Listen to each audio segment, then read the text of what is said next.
62 nights.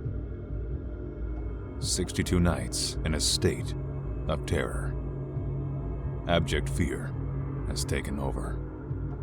As sickness has taken hold in South Florida, in mind, soul, and now in body, the Kine are falling ill to an unknown contagion. It starts with flu-like symptoms, followed by severe hypothermia. In some cases, skin rots and sloughs away. Others, eyes become bestial, jaundiced yellow. Still others have been wandering the streets, ranting and screaming at the sky. Rumors have spread that in all cases a sudden and irresistible taphomania, a need to feel yourself being buried alive, takes hold, as many of the victims' families have found them crawling up out of the dirt in their backyards. Because of this, the unaffected have started calling the infected dirt nails, from the grime and dirt buried deep in their nails after digging themselves up out of their own shallow graves. Dr. Mallory Uther, Dean of the School of Psychology at the University of Miami, is convinced this is a form of mass mania, onset by the irregular weather conditions currently gripping our state.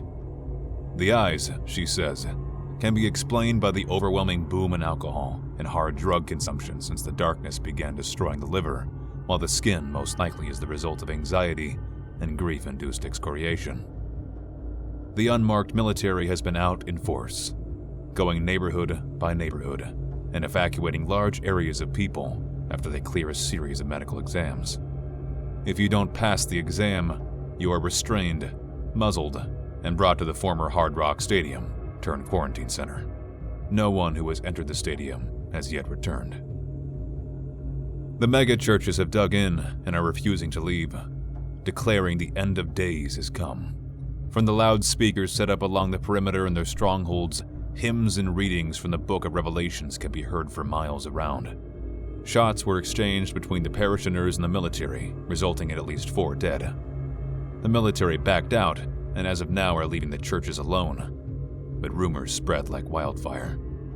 It seems likely, for the time being, a tenuous truce has been put into effect, so long as the church city parishioners stay behind their walls. Others note the military has been amassing troops a mile or so west of them. Only time will tell. Some nights ago, you were given word that a unit of the military, which your fellow kindred have started calling spooks, were seen entering the swamp. The following evening, Lucy was seen dropping some dog tags and guns in the parking lot used by hikers in the Everglades. She posted a message written in mud across the trailhead sign that reads, "Stay out. Attack dogs.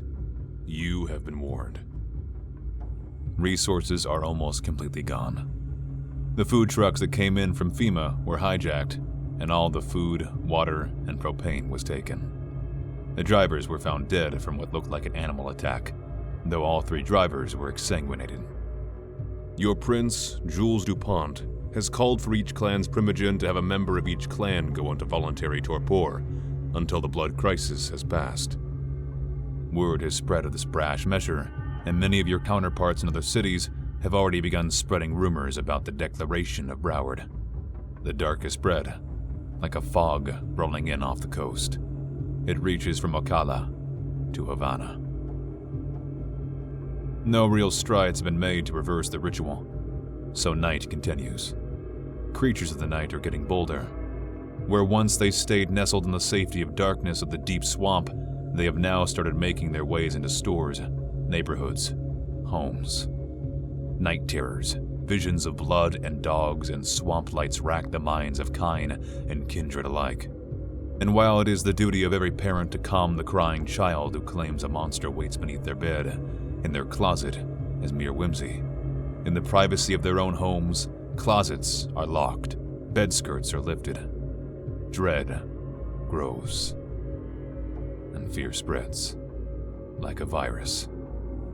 Elysium once again is called, and while you are no longer so certain how safe you are inside that sacred place, it is clearly the only place within the dark to look into the eyes of your equals, be they friend or foe.